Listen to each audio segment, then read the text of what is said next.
secteur numéro 19, c'est le secteur le plus terrible de Paris-Roubaix. Nous y sommes. Quand on les voit faire, ça a vraiment l'air simple quand même. Bah, c'est une technique particulière à avoir, mais c'est vrai que l'aisance que leur donne leur puissance et leur qualité innée de coureur professionnel, c'est vrai que le rendu à la télé, on se rend pas compte de la difficulté qu'il y a en vrai en allant rouler à Roubaix, quoi. Ouais, mais pour l'avoir fait l'année dernière, c'est costaud, quoi. Si t'as pas les 2-3 trucs qui vont bien pour t'en sortir, tu passes pas un bon moment, quoi. Si on reprend vraiment les choses qui aident, bah, on voit là qu'ils roulent un maximum avec les mains en haut pour vraiment appuyer sur le guidon. Tu vois toujours que c'est vraiment bien calé au niveau du bassin, il n'y a jamais de position en danseuse. Ouais. Tu vois pas Ils sont toujours bien assis, quoi. Ouais, tu vois pas un coureur en danseuse sur les pavés.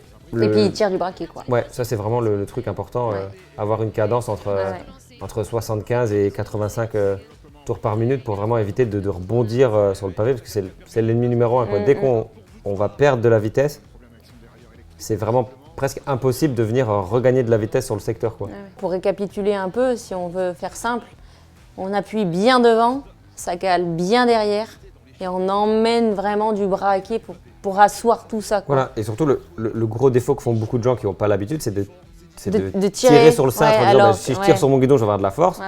Et du coup, le fait de délester la roue avant, bah, elle se lève. Et surtout, quand ta roue avant, elle vient se reposer sur le secteur. Si par malheur, elle se pose dans un trou ou dans quelque chose, un obstacle un peu plus gros, bah, ton vélo, il va vraiment perdre de la vitesse, quoi. Donc, c'est vraiment ce jeu de faire l'effort à l'entrée du secteur, de rentrer vite. Ouais.